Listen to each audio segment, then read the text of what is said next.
I've always been fascinated by the intricacies of healthcare systems, and today we're diving into Jamaica's. Now you might be wondering, why Jamaica? Well, it's a perfect case study of a country grappling with modern healthcare challenges.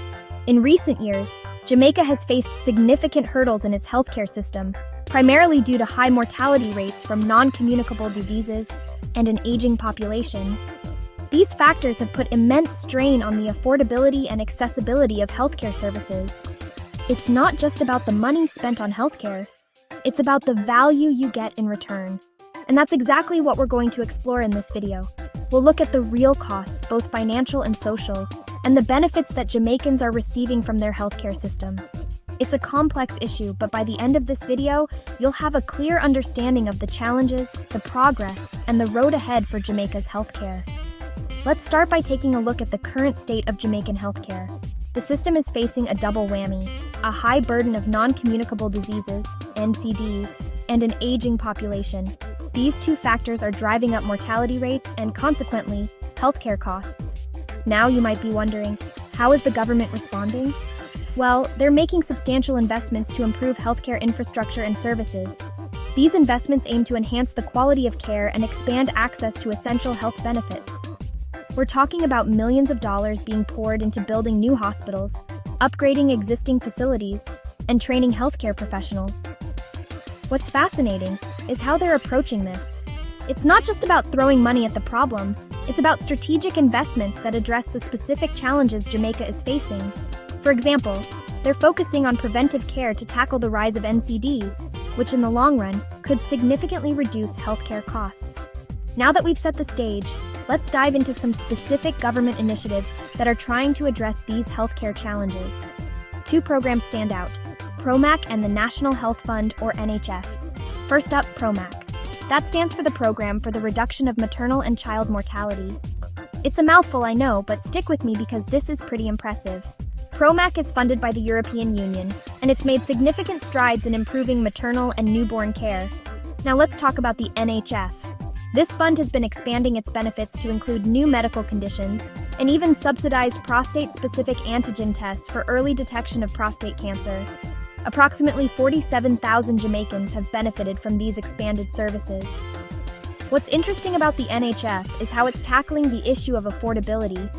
By subsidizing certain treatments and tests, they're making it possible for more Jamaicans to access essential healthcare services. But are these programs enough to offset the rising costs of healthcare in Jamaica? Well, that's where things get complicated. While these initiatives are certainly making a difference, the healthcare system is still under immense pressure.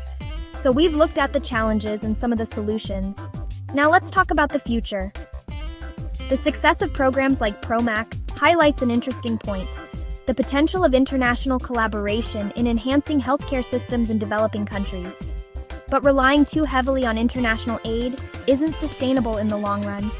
Jamaica needs to find a way to make these improvements self-sustaining. This brings us to a crucial point. There's a pressing need for a national dialogue on the vision for Jamaica's healthcare sector. What do Jamaicans want their healthcare system to look like in 10, 20, or 50 years? And more importantly, what investments are necessary to achieve those goals? It's not just about money, although that's certainly a big part of it. It's about creating a healthcare system that's efficient, effective, and accessible to all Jamaicans.